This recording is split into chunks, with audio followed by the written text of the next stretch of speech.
plus fréquence 349. Vous nous suivez sur Easy, vous nous suivez sur TNT, vous nous suivez sur Star Time, voulais-je dire. Vous nous suivez également dans plusieurs bouquets. C'est votre émission. Ici, nous parlons de l'actualité avec ceux qui les font. Nous traitons des questions très questionnantes avec les acteurs politiques majeurs de notre pays. Comme déjà annoncé dans les réseaux sociaux, sur ces plateaux, je suis avec Monsieur India Omari, un cadre majeur du PPRD, également du FCC.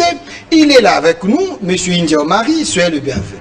Merci, bonjour Delphin. Voilà, Monsieur India, on nous suit partout dans le monde parce qu'on est sur Canal Plus, fréquence 349. Avec vous, nous allons tenter d'analyser l'actualité en général. L'actualité est dominée par les réformes, donc la loi électorale qui va organiser les élections en 2023. Et la classe politique, elle est divisée sur cette question. Vous également, FCC, vous n'êtes pas d'accord par rapport à cette loi. Nous allons parler de cela et aussi nous allons parler de l'état des droits, procès Caméré, la levée des immunités de Matata Pogno. Les Sénats a refusé. Les gens pensent que les kabylistes, vous êtes derrière cette manière de faire de notre Sénat. Nous allons en parler. La proposition de M. Steve Mbika qui veut qu'on puisse supprimer les institutions, selon lui, budgétivores de la République démocratique du Congo. Cette question sera également sur la table. À quand les sociales du peuple congolais? Vous, le FCC, vous pensez que le pouvoir en place est en train de rien faire? Kabila peut revenir pour continuer avec ces pays. Également, nous en parlons, mais M. Ndiomari, avant tout, votre autorité morale, Joseph Kabila, vient de totaliser quand même 50 ans. Un mot, Joseph Kabila, un modèle de la démocratie africaine ou un dictateur? Bon, je suis en train de revenir sur d'abord l'aspect pétillant anniversaire du guide. Et bon anniversaire au président Kabila parce que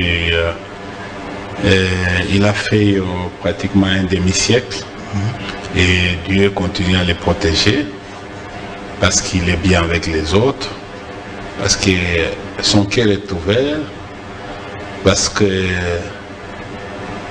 il il a les 2 mandats constitutionnels. Il a jeté pratiquement l'établier, donc il a en fait fait pratiquement l'alternance pacifique et civilisée. Voilà, et en 2019, et il est là, il jouit pratiquement d'un homme libre. Il est là, il fait sa vie,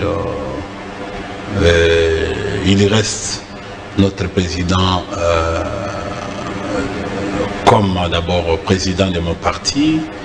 Il est aussi ancien président de la République démocratique du Congo. C'est sur base de ces fonctions-là qu'il a obtenu pratiquement un autre statut de sénateur à vie. Donc les sénateurs à vie découlent pratiquement comme tout ancien président de la République, et aussitôt que son mandat, parce que vous savez, bientôt en 2023, nous allons assister à un autre système de François Hollande, un système Hollande que nous appelons un système Hollande, et nous pensons que nous allons passer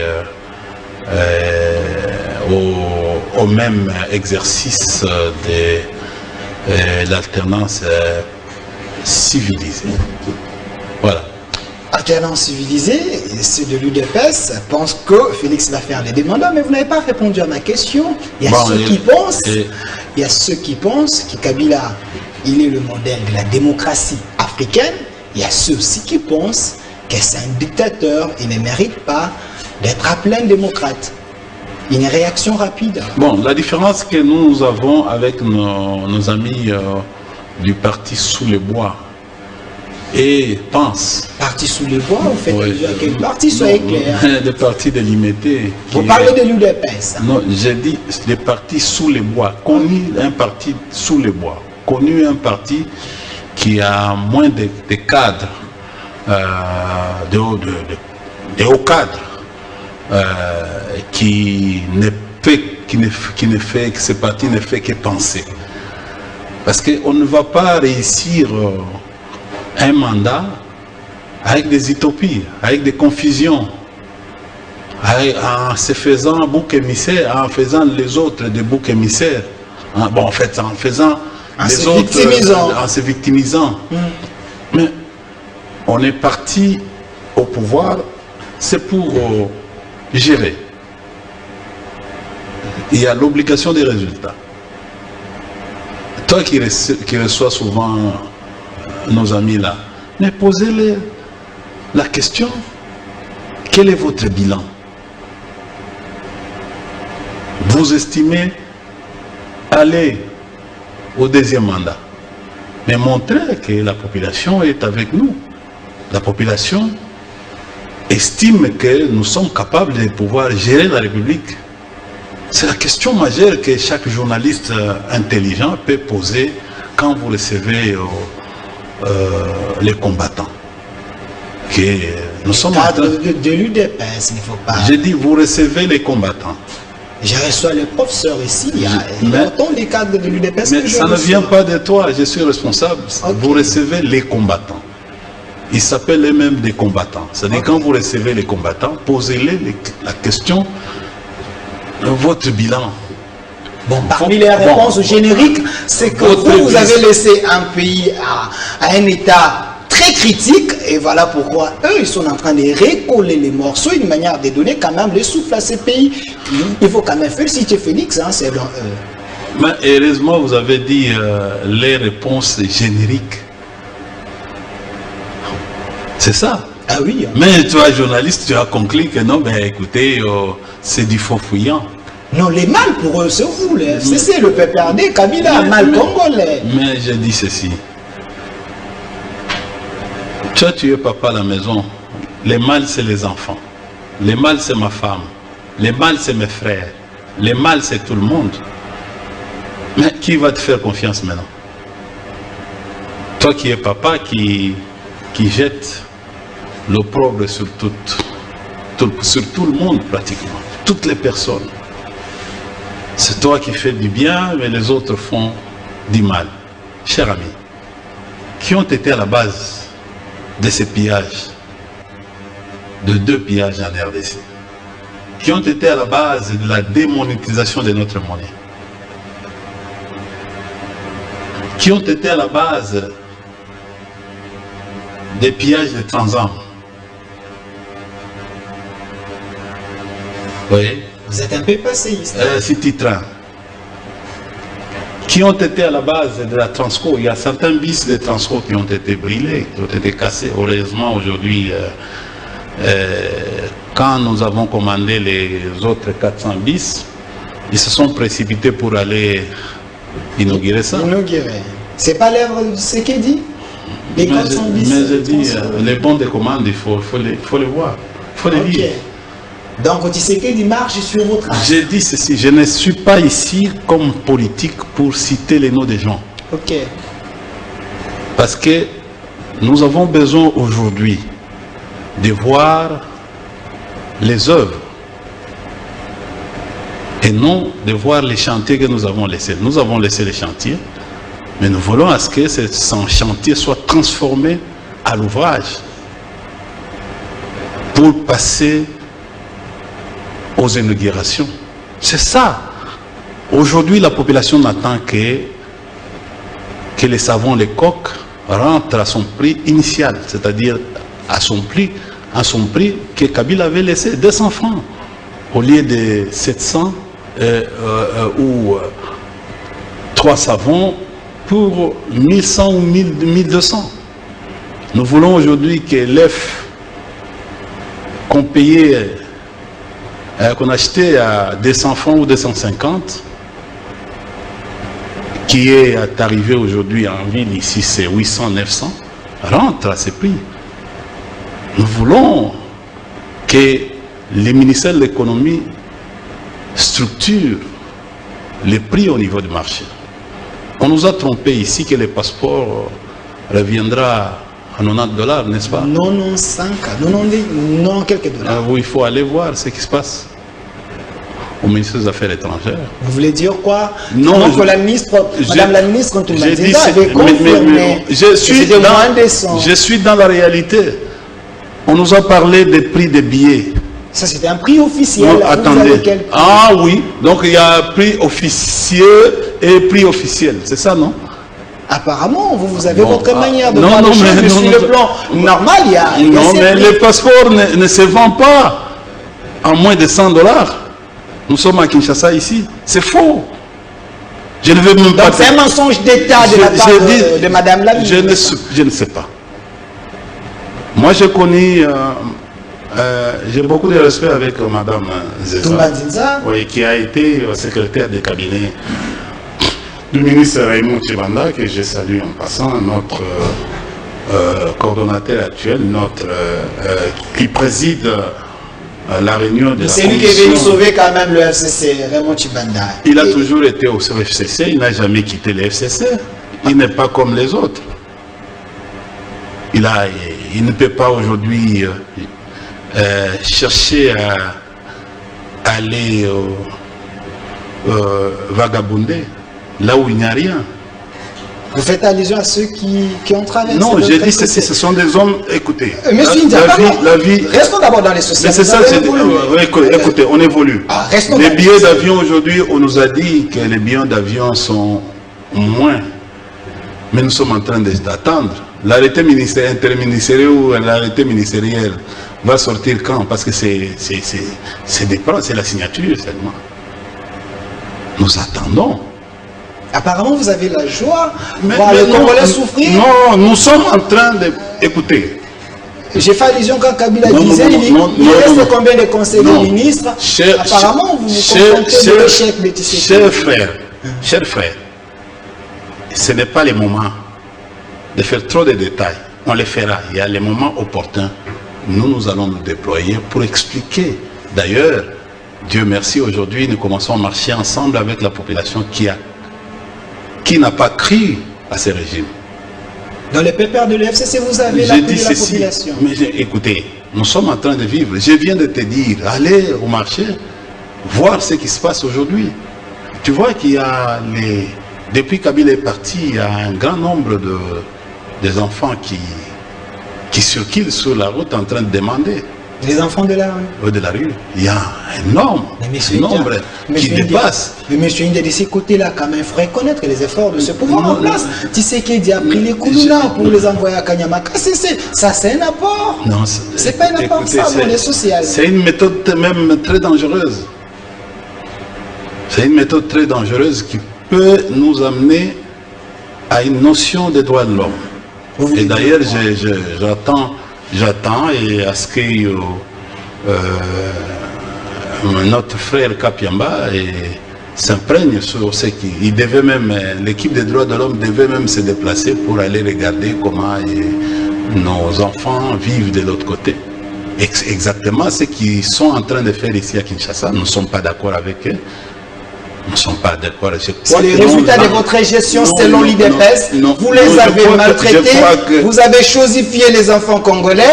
Alors c'est les malheurs que Tshisekedi a hérité, il est en train quand même de sauver. Alors nous avons hérité l'Armageddon ou le fait du pillage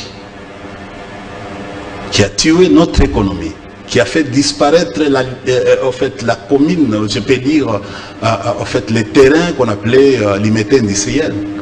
Parce que s'il n'y avait pas les pillages, d'abord, s'il n'y avait pas, il y a eu les concepteurs de la zaïrianisation, dont on retrouve quelques membres qui ont fait à ce que nous puissions passer à ça, les concepteurs de ça. Mais vous avez trouvé quand même des choses que Mobutu a laissées. Est-ce que vous avez rien trouvé? Nous ne sommes jamais pleins de Mobutu. Parce que vous avez trouvé quand même des choses. On n'a rien trouvé.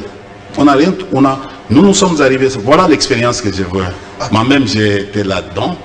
Nous sommes arrivés ici, on n'a rien trouvé dans la caisse de l'État. Rien, zéro, à la Banque centrale. Mais les entreprises... Non, attendez. Ok.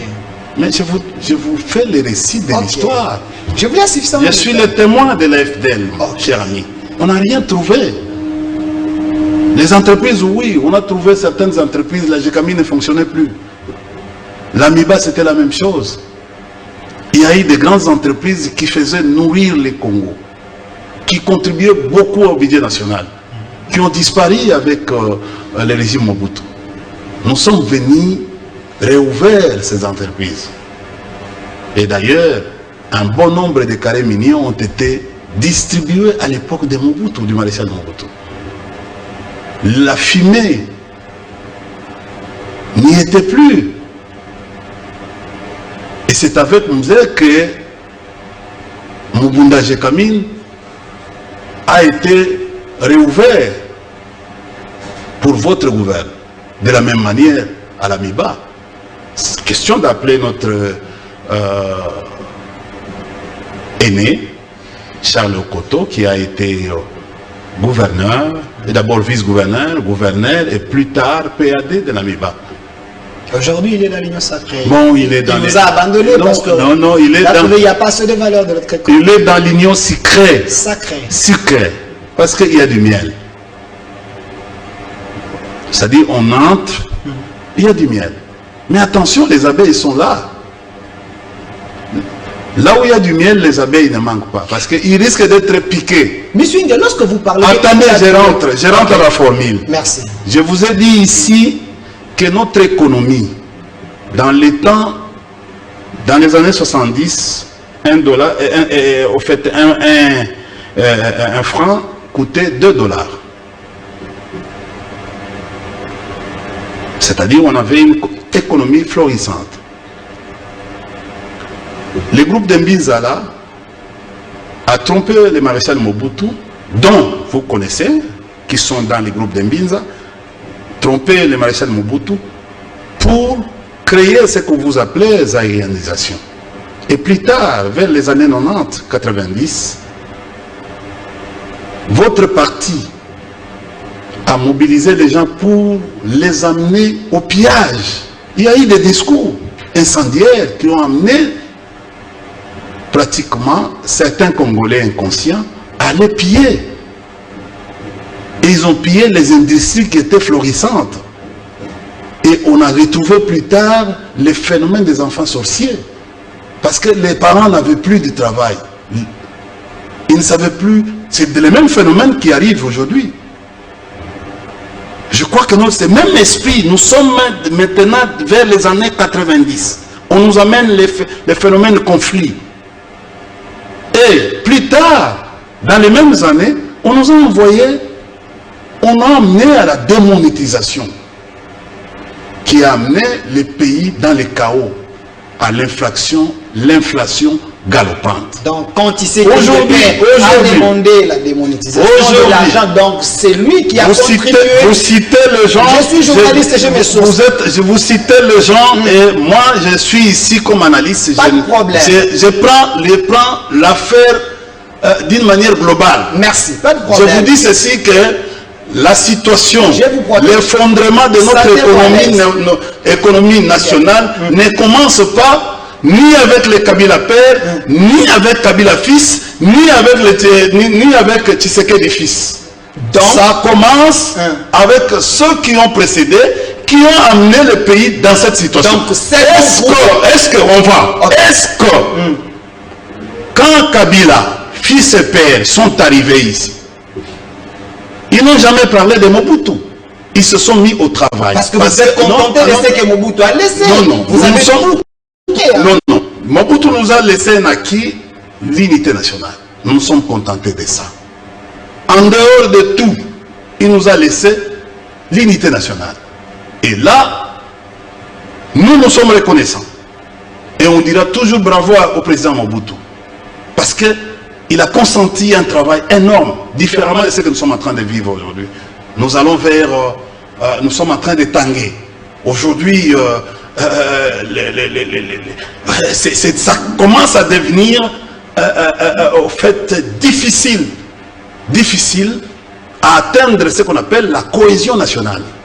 Ça devient difficile. Nous disons à Mobutu, nous ne sommes pas ingrats comme les autres. Nous disons à Mobutu, bravo, et nous allons continuer. Nous allons nous livrer dans ces chemins-là, Mobutu, pour consolider les acquis que Mobutu nous a laissés, c'est-à-dire la cohésion nationale. Nous allons les considérer. Et c'est comme ça que nous vous retrouvez aujourd'hui. PPRD est un parti national. Voilà. Et la flamme s'allume dans toutes les provinces. Monsieur Ndoma, merci pour l'histoire que vous venez de nous relater, parce que vous avez fait un tour dans les passés. Mais regardons-nous. Est-ce qu'on ne peut pas, s'il vous plaît, si on a senti qu'on a mal fait dans les passés, est-ce qu'on ne peut pas, faire un effort de se raviser pour faire du bien aujourd'hui? Une question directe, monsieur India Omare. Parce que vous avez dit, vous n'êtes pas plein de ce que Mobutu avait laissé. Vous avez fait l'effort, étant qu'un gouvernement responsable, pour élever les défis. Donc le pouvoir en place, c'est plein de votre gestion, que vous avez apparemment rien laissé. Vous avez laissé les pays avec trop de trous. Ils sont en train de recoller les morceaux. Vous êtes 4 ministres, vous êtes dans les PPRD. Qu'avez-vous laissé à Tshisekedi? Parce qu'aujourd'hui, vous vous plaignez que le social n'avance pas. 3 minutes. Nous avons laissé beaucoup de choses au président Félix. Et je crois que nous, dans plusieurs de ses prestations, au début, il a montré la volonté que nous avons. Plus tard, quand les laboratoires s'est mis en place, on a commencé à nous insulter. Mais nous sommes dans l'histoire. L'histoire ne saute pas. Les paroles peuvent s'envoler, les écrits restent. Et dans ce monde ici aujourd'hui, c'est comme mon aîné Kamere a toujours dit, pièce contre pièce. La différence avec nos amis là de l'autre côté du parti sous les bois, c'est-à-dire nous avons un centre de monitoring. La documentation, les pièces. Nous avons un centre de monitoring, on réfléchit. Il n'y a aucun fait anodin que nous mettons à côté. Parce que la politologie nous demande à ce que ce qui est plus important dans les analyses sont les faits anodins. On a dit que Kabila a laissé dans la réserve quelque chose. Nous, on n'a rien trouvé quand nous sommes arrivés. Mais pendant 18 ans, c'était insignifiant. Mais Mobutu qui a fait 32 ans, il n'a rien laissé, comme en tant que dans la réserve. Il n'a rien laissé. Mobutu qui a fait 18 ans, il nous a même laissé 14 milliards de dettes que Kabila a appirées. Vous connaissez ça? Avec... vous connaissez? C'est avant de poser des questions. Non, mais je dis, vous connaissez que je suis journaliste et je suis mais je ne peux pas parler beaucoup. Je ne peux pas parler beaucoup. Poser la question à mon aîné Mouzito, qui peut vous dire, à mon aîné Matata, qui va vous dire, Matata était le ministre des Finances de Mouzito. Mouzito était notre premier ministre. Les deux ont fait pas la signature. Les deux ont fait un grand travail pour apurer la dette que les anciens là de Mbinza ont contracté et que notre génération, nous avons payé, nous avons apuré. Ça c'est un acquis. Donc il a payé la dette, attention, laissez-moi. Deuxième acquis, le plus important, Kabila a hérité la division. Les pays étaient en républiquette. Kabila a pris le pouvoir, il a dit, là où il y aura la paix, la recherche de la paix, j'irai partout pour rechercher la paix. Kabila a rassemblé tous ses frères pour donner le goût à la République, pour créer, fonder la République, qui était au SCD Goma, SCD KML, et MLC, et les autres. Mais Kabila a rassemblé ses frères. Il a accepté de partager son pouvoir avec les autres. C'est parce que c'était l'héritage que vous avez avec Kabila les pères. Tu peux être tranquille. Et vous, je suis très à l'aise et très disposé très disposé. L'Est n'a jamais été tranquille depuis l'époque de Mobutu. Même l'époque, je peux aller même très loin, l'époque de Kasavubu. On n'a jamais. Nous, on avait un parc, un seul parc, qui avait 10 000 km, qui s'appelle Virunga. C'était le parc Albert. Mais nous sommes arrivés à les diviser en deux. Le Rwanda a 2000 km, nous sommes restés avec 8000 km. Mais bon, aujourd'hui, je crois qu'il y a un petit problème. Les bornes sont en train d'être échangées par les Rwandais à tout moment. Aujourd'hui. Ça, c'est une matière que je suis en train de te donner. C'est pour vous dire que non, nous avions toujours, à l'époque de Mobutu, parce que c'est ça, il faut connaître l'histoire. Il faut même suivre quand, au fait, notre frère Thomas Louaka donne, au fait, fait les récits. Il faut les suivre attentivement. Pourquoi? Parce que tu connais le Sikeri de Kiliba, qui se trouve à Ouvira. Vous allez trouver à l'époque de Mobutu plusieurs Rwandais là, qui étaient là. Tu connais la Gécamine? La Gécamine, et comment les Rwandais se sont retrouvés dans la Gécamine? Et comment les Rwandais se sont retrouvés à la SNCC? Comment les Angolais se sont retrouvés à la SNCC? Comment les Indiens se sont retrouvés à la Gécamine? Mobutu a négocié tout ça. Comment les Rwandais se sont retrouvés au Bas-Congo avec l'ONATRA? Mobutu a négocié. Il faut fouiner l'histoire. Mobutu a négocié pour la paix à l'Est. Mais vous avez amplifié. Comment aujourd'hui? Attendez, allez à la SNEL. Il faut aller vérifier. Aujourd'hui, c'est une société commerciale. À la SNEL? La SNEL. Nous avions aujourd'hui un contentieux. Il faut aller au département commercial où il faut fouiner, là où on fait les plannings. Vous allez retrouver que non, on a donné des années de l'électricité au Rwanda et au Burundi et ils n'ont jamais payé. Mobutu a négocié ça pour la paix à l'Est. Il a donné l'électricité au Rwandais et au Burundais. Ça c'est vrai, j'avais reçu aller à Tundu, il m'avait expliqué. Hein, mais c'est-à-dire, écoutez, c'est pour vous dire ceci que non, l'Est a été négocié autrement. Et ceux qui viennent ici vous dire que non, il y a la tranquillité, non. Rappelez-vous, Mobutu était toujours à la Rwindi. De temps en temps, il était à la Rwindi. Et Mobutu faisait un effort d'avoir la suprématie sur, en fait, l'Ouganda et le Rwanda. Aujourd'hui, c'est l'inverse. Nous sommes en train de voir que non, l'Ouganda et le Rwanda ont la suprématie sur la RDC. On le faisait, c'est comme ça que non, Mobutu, c'est lui qui choisissait les présidents en Ouganda. C'était le cas de Yoweri, avec les montages du feu Ngwanda Nzamboko Atumba. C'était le cas d'Abiyarimana ailleurs, c'était le cas au Burundi. Et en fait, c'était ça, c'est pour garantir cette partie qui posait des problèmes. D'ailleurs, la partie on appelle Rift Albertain Central. Et là, si vous rentrez dans la géomorphologique et la géodynamique, vous allez vous rendre compte qu'il y a beaucoup de choses, il y a des matières qui font que si on ne tient pas, si on ne se concentre pas, si nous sommes dans l'aléatoire, l'Est ne sera jamais calme.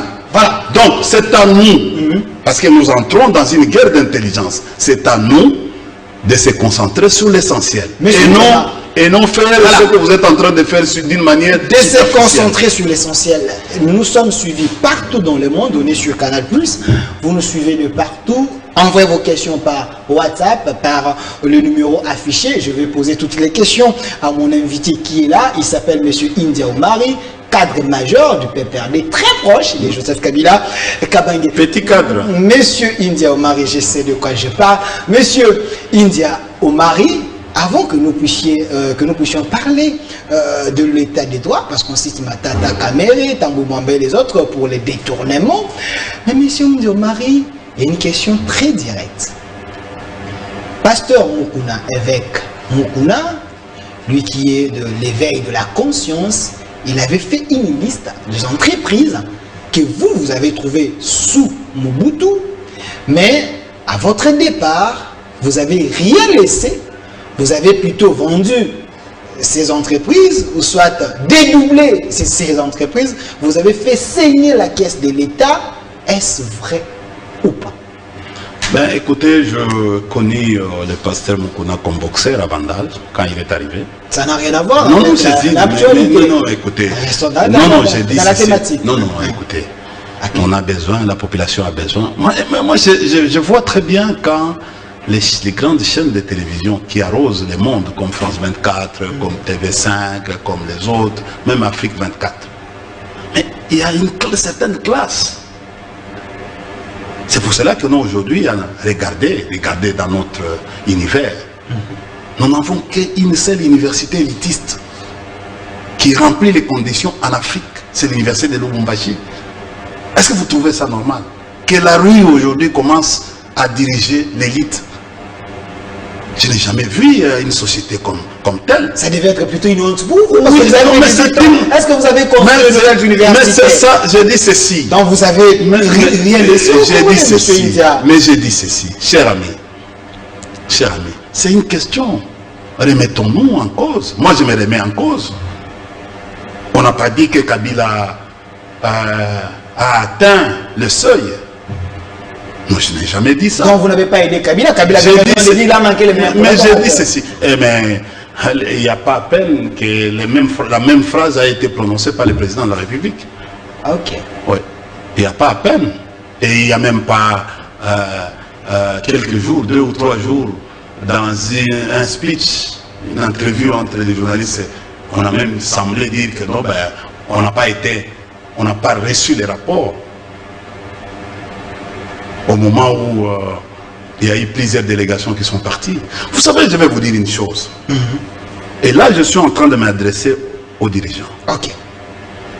Il y a 3 choses dans la vie, dans une république, comme Montesquieu, qu'on appelait, moi je l'appelle Louis-Charles de Secondat, les barons de la Brède, et de Montesquieu. Voilà. Il a observé les 3 gouvernements, en observant les trois types de gouvernements. Donc, despotisme, monarchie et la République. Pour fonder les principes que vous appelez séparation des pouvoirs. Je peux même aller au-delà. Parce que c'est lui, Charles-Louis de Secondat, qui a donné les coups à la naissance, pratiquement, de la loi fondamentale des États-Unis. Et même de la France. C'est un Français, un sociologue, un politologue, mais qui avait beaucoup. Il nous a aidés. Mais la République, que nous sommes en train de dire la République, parce que nous voulons la République. Cher ami, tu parles. Est-ce que la RDC est une république à ce stade aujourd'hui? Il remplit les conditions de la République. Lisez l'article 1, l'état des droits. Premier de notre constitution qui dit la République démocratique du Congo dans ses frontières est un état de droit. Signé en 2006, signé par Joseph Kabila Kabange. Il a signé. C'est lui.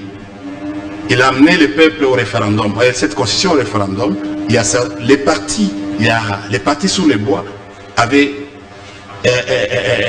même si aujourd'hui la constitution devient la leur, mais ils ont boycotté et ils ne voulaient pas cette constitution. Mais aujourd'hui, nous sommes contents. Tout ça, c'est l'œuvre de Kabila. C'est aussi un acquis. Il a fait un arsenal. Mais nous sommes en train de dire, le concept état de droit, c'est un concept où nous sommes dans la globalité de la lutte contre l'impunité. On peut faire la démarcation entre un état de droit et la lutte contre l'impunité. Parce que nos amis pensent que la manière dont ils nous envoient aujourd'hui dans ces conflits, dans les problèmes de rancune, des règlements de comptes, des insultes, ça veut dire état de droit. Non, ce n'est pas l'état de droit, c'est ce que nous sommes en train de vivre. Je vais, sur le plan scientifique, dire à nos amis que le concept qui est approprié, c'est la lutte contre l'impunité. Que nous décrions tous, que la population décrit tous. Mais le fait de violer la loi fondamentale, d'abord, ils ont violé la loi fondamentale en commençant par la vision programme 100 jours. Aujourd'hui, nous avons un problème de justifier. Parce que même la loi elle-même, les collectifs budgétaires n'ont jamais justifié ce qu'ils ont fait. Ils ont bousillé tout l'argent qui était dans la réserve. Un jour, en 2024, ce contentieux va revenir. Parce que il y a quand même les condamnés dans ces procès. Non, je dis ceci. Donc l'état de droit. Attendez, non. Qui était l'initiateur en violation? Parce qu'on dit ceci. Dans les 100 jours du chef de l'État. L'article 91. Ok. Qu'est-ce que dit l'article 91 de la Constitution? Le gouvernement définit la politique en concertation avec le président de la République. Il définit la politique. C'est-à-dire que non, le président donne la vision, on matérialise la vision à un programme. On ne peut pas avoir un programme à part pour vous. Nulle part est indiqué. Mais Dieu Deuxièmement, c'est son premier jour. Je vous amène le premier cas de l'état de droit. Calme-toi, calme-toi. Calme-toi. Okay. Deuxième faute lourde. D'ailleurs, les amis là devaient même prendre ça ayant commis des fautes ou une erreur. Sur ce plan, ils devaient essayer, parce que la comptabilité, comment on va justifier ces rubriques-là dans la comptabilité? Parce que ça n'a pas été justifié dans les collectifs budgétaires. L'autorité budgétaire, c'est le Parlement, qui ne connaît pas cette vision-là. Mais le ministre, si elle était là, il y avait la continuité de l'État. C'est déjà une faute. Comment ça? Attendez, c'est déjà une faute pour les initiateurs. On a même vu à un certain moment, je ne voulais pas être en détail, on a vu même un cadre, secrétaire général de la famille présidentielle, annoncer ce programme-là officiellement à l'IMT. C'était une erreur, une faute lourde. Je ne voulais pas revenir sur ça. Mon frère ami, aujourd'hui, la RDC a 11 juges constitutionnels. Il y a un imbroglio. C'est ce que vous pensez? Non, mais c'est ça la logique. Les juges sont inamovibles. C'est la Constitution, ce n'est pas moi. Ce n'est pas une invention. Nous, un intellectuel, tous les professeurs des grandes universités en droit disent ça. Donc, sous Félix, il y a tout sauf l'état de droit. Je dis ceci. Non, mais l'état de droit, c'est le respect de la Constitution. On ne respecte pas la Constitution. Lisez. Ok. Lisez les préambules de la Constitution. Lisez les articles de la Constitution. 69. On dit, le président veille au respect de la Constitution. C'est lui le garant, c'est lui l'arbitre du bon fonctionnement harmonieux des institutions. Moi, je suis en train d'aller avec vous pour vous montrer que, au cas où vous violez la loi, c'est grave. Vous êtes censé veiller au respect. Que tout le monde, parce qu'on dit dans l'article, nul n'est censé ignorer la loi. Article 62 de la Constitution. Moi, je vais aller avec vous intellectuellement. Mais dis-moi, on est arrivé, c'est dans le monde entier. On a fait un coup institutionnel, un coup d'État institutionnel. Chose qui n'ont jamais... Les régimes qui nous prêchent l'état de droit, selon vous, ils ont fait un coup institutionnel. Un coup d'État. Je parle comme politologue. Vous n'avez pas la même compréhension avec le professeur Mata qui dit vous vous ne maîtrisez rien. Il a fini par se mettre d'accord avec nous. Tu as vu, au fur et à mesure, au moment, il trouve que non, ça devient... Il a été parce qu'il a dit la vérité finalement, qu'il y a violation massive de la loi fondamentale. Il a fini par dire... Quand il parlait de Kabila, j'ai dit c'est l'honnêteté. Il a dit... Il a fini par avouer que non, mais j'étais... Regarde aujourd'hui. Okay. Regarde aujourd'hui. Compte tenu des bavures, vous voyez très rare tous les grands défenseurs du parti sous les bois. Parce qu'il ne veut plus se ridiculiser. Vous savez... Tshilombo, attendez, professeur Tshilombo est où? Voilà.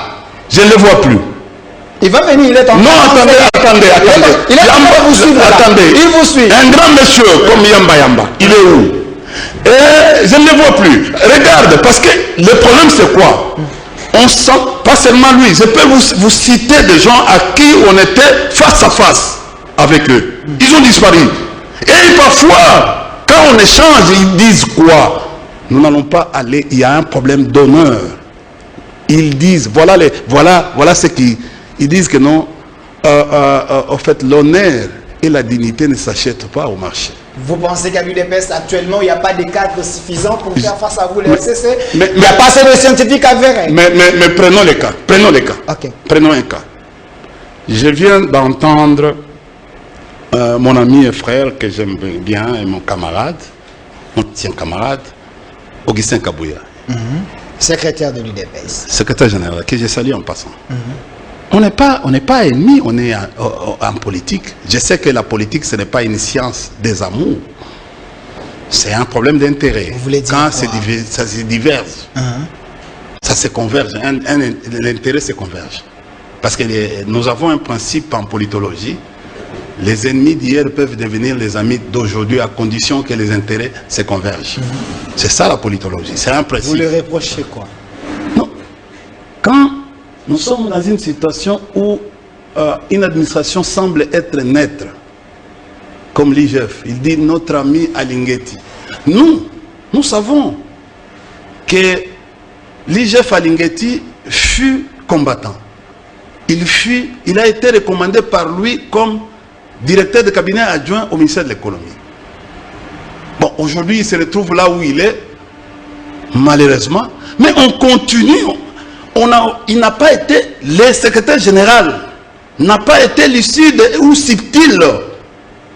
Le fait de dire ça, on est en train de corroborer dans les analyses de connexion. Nous nous rendons compte que les complots étaient déjà. Et d'ailleurs, cette affaire de Matata, parlons-en. Qui est une question que vous avez dit, une question, mais c'est loin d'être une question juridique, judiciaire, c'est une question purement politique. Parce que voilà, au fur et à mesure, ceux qui sont en train de suivre les indicateurs politiques se rendent compte, même au niveau de la communauté internationale, se rendent compte que non, cette affaire n'était pas une affaire judiciaire, c'était une affaire purement politique. Monsieur India-Omari, il y a tellement de messages déjà, je vois ici.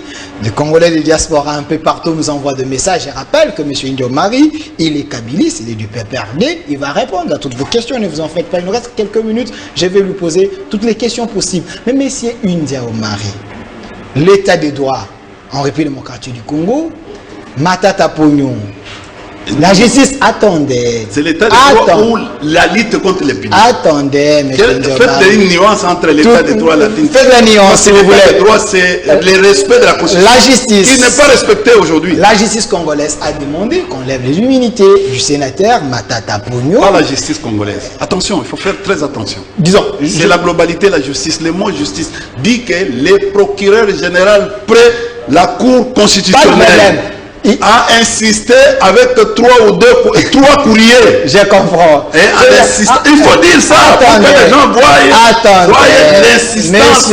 Qu'est-ce qui se renferme dans la résistance du procureur général? Est-ce que je peux continuer?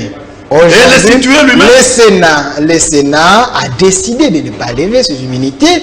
Il y a la classe politique, et je vous cite le nom, le professeur Luzolo Bambi, qui pense ça, cet acte posé par le Sénat, ce n'est pas favorisé.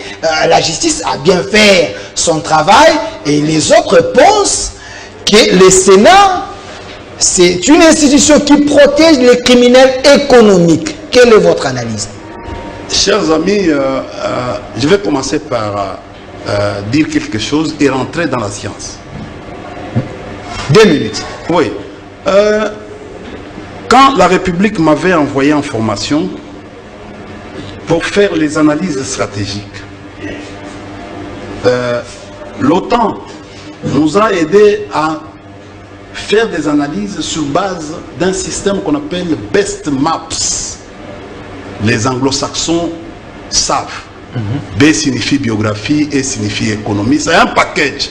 S signifie sociologie, T signifie au fait antique.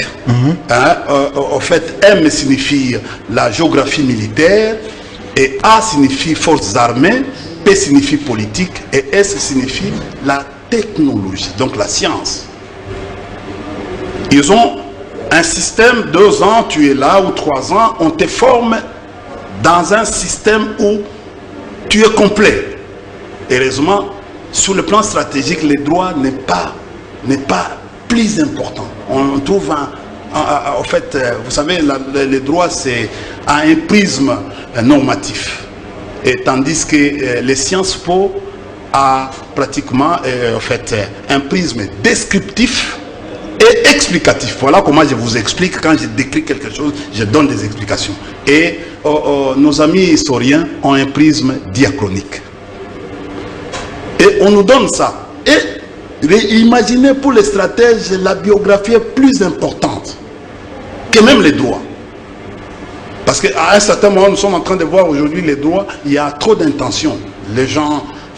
il y a des penchants, les humains qui commencent d'ailleurs aujourd'hui avec les systèmes anglo-saxons. Il y a même une économie comportementale. Donc, je ne vais pas trop développer sur la question Matata aspects, mais je voulais vous dire ceci que non. Regardez les rapports Matata-Zouzolo. N'ont jamais été des rapports d'amitié. Depuis longtemps. Il faut étudier comme ça, étudier même sur le plan social. Donc c'est un adversaire de Matata. Ils n'ont jamais eu des rapports, des bons rapports. Il est normal que Luzolo, le président Kabila a géré des choses comme ça. Parce qu'il était... C'est parce que Luzolo avait compris qu'il y avait les gens qui étaient dans les antivaleurs. Il avait même dénoncé qu'il y avait 15 milliards qui échappaient à l'État. Mais il ne démontre pas. Heureusement, il n'est pas économiste. Parce que s'il était économiste, il devait venir avec les chiffres. Heureusement, il n'a pas fait les droits économiques. Il devait aussi... Heureusement, il n'a pas fait aussi les best maps pour comprendre que l'économie, c'est les chiffres. Mais je voulais... Est-ce que Sénat protège les criminels économiques? Non, non. Il y a un tollé aujourd'hui, M. Ndiomari. Mon cher ami, le criminel, ce n'est pas la télévision. Le criminel est démontré qu'il a fait du mal. Regarde les grands... Mais lui, je n'ai pas pondu un rapport. Chiffrons le montant qui fait même peur que Matata aurait détourné. Est-ce que tu sais que l'IGF est un... Est-ce que tu connais la qualité de l'IGF? C'est un officier. Inspection générale des finances. Non, il est officier de police générale. Oui. En compétence générale. Police judiciaire en compétence générale. C'est un auxiliaire de la justice, l'IGF. Donc ces notes d'OPJ ne doivent pas être dans la rue comme c'est le cas aujourd'hui. C'est vraiment la première infraction, c'est celle-là. Ils ont dit, ils ont adopté une politique qui est vous coupez, ça se trouve où? Dans la déontologie de l'IGF, il doit garder secret de l'enquête. Kabila avait gardé secret à l'IGF, il n'y avait pas assez de dossiers. Cher ami.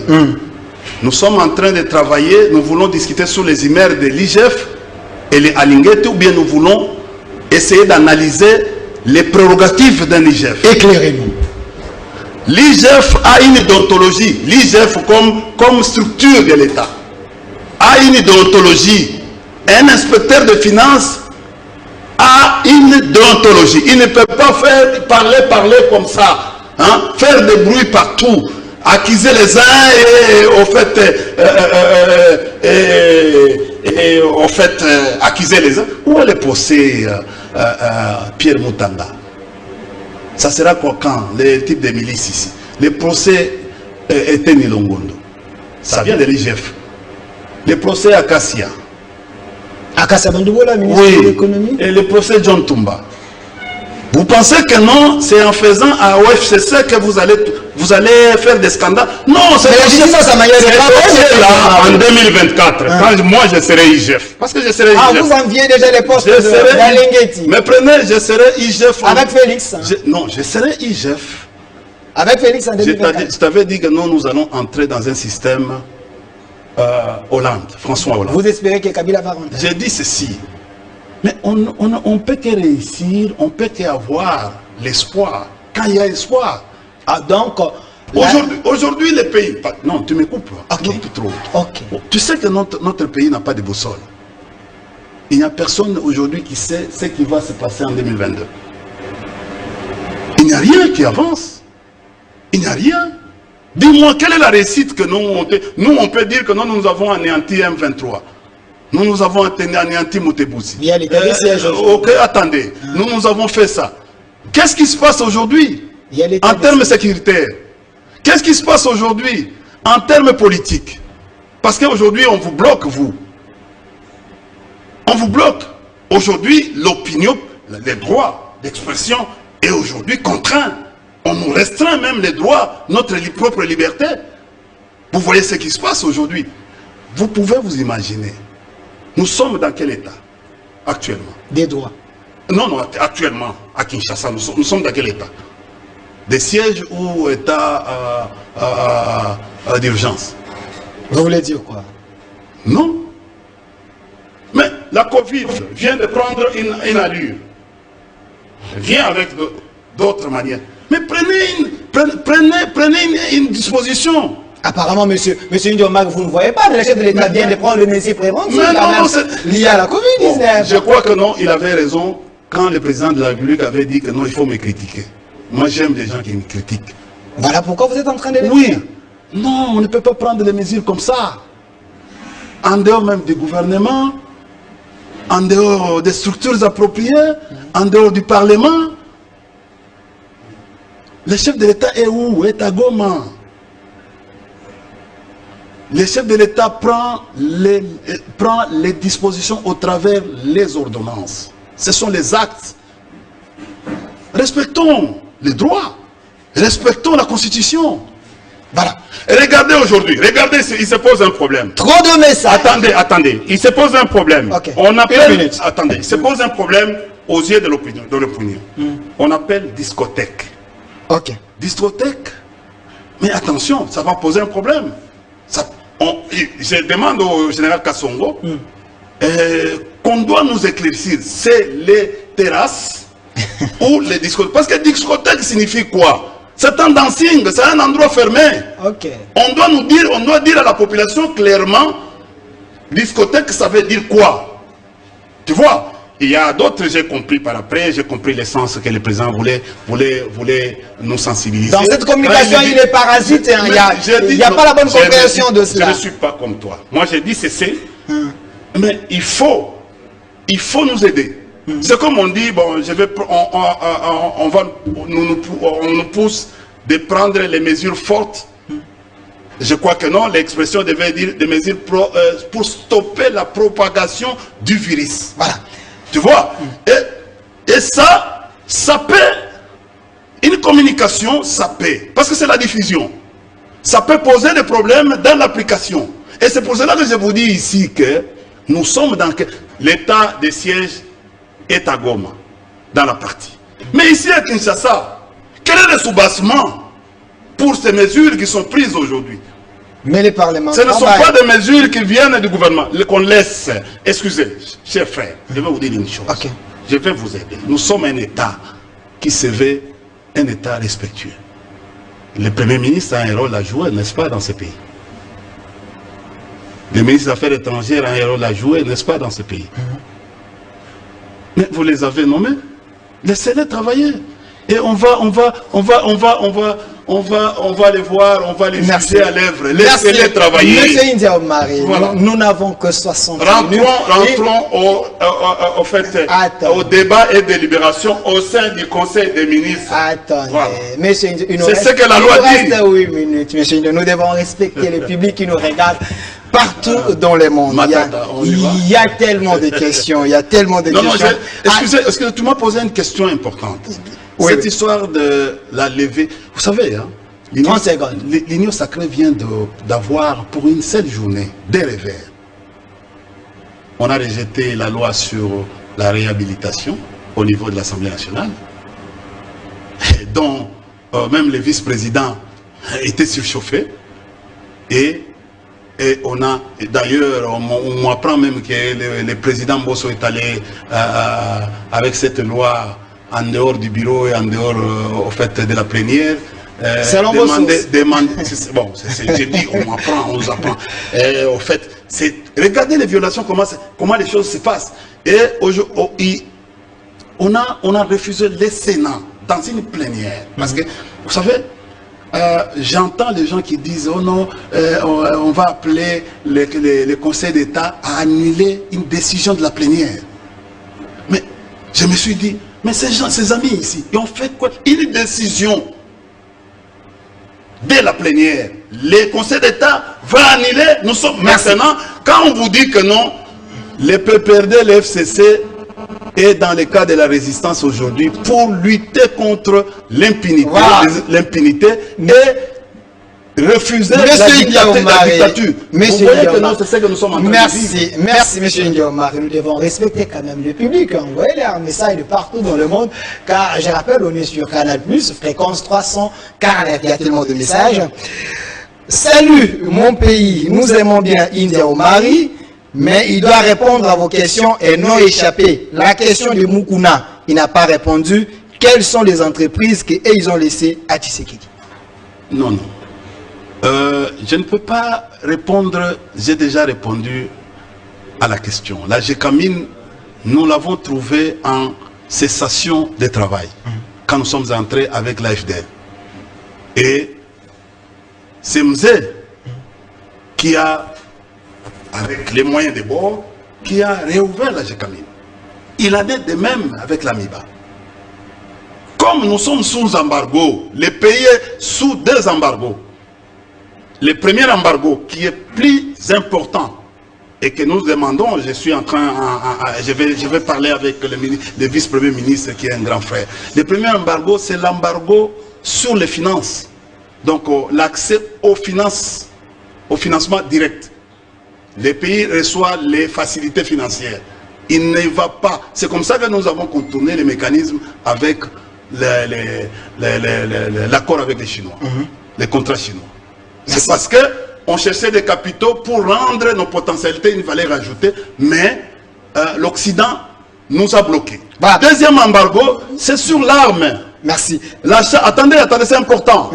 On ne peut pas estimer gagner les guerres aujourd'hui, des grandes guerres, si on ne dote pas les moyens d'ordonnancement aux militaires et aux policiers, les moyens d'ordonnancement. D'ailleurs, je vais encourager le président de la République. Vous vous êtes retrouvé avec votre collègue et homologue Museveni. C'est aujourd'hui, au niveau du Grand Lac, c'est le seul pays qui fabrique les armes, qui fabrique les cartouches. S'il peut y avoir une coopération, de manière à ce que les pays qui sont sous embargo aujourd'hui en cette matière puissent obtenir, même de la part de cette coopération, les moyens d'ordonnancement pour permettre, différemment de ce qu'un jour le ministre de la Communication avait dit que nous avons des moyens logistiques maigres. Merci, monsieur Ndiomari. Je commande à ce que qui est en fait multiplication des démarches pour que nous puissions sortir de ces deux embargos. Monsieur Ndiomari, on est vraiment à la fin. Il nous reste 10 secondes. On est à la fin. Le mot de la fin, je vous le donne, mais je vous lis un message. Salut, monsieur Delphin, c'est Alfred depuis Allemagne. Monsieur Ndiomari doit comprendre que sous Félix, il y a l'état de droit. La preuve année, Caméré, il est en prison. Affaire carte visa va vous rattraper. Monsieur Ndiomari, ton tour viendra. Mais c'est faux. Les cartes visa, aujourd'hui, il faut aller à la Banque centrale, voir la liste. Ce sont les régimes, au fait, il paraît que les régimes sont les cadres des régimes actuels qui ont beaucoup de cartes. Nous n'avons, excusez, nos gens n'ont pas ces cartes.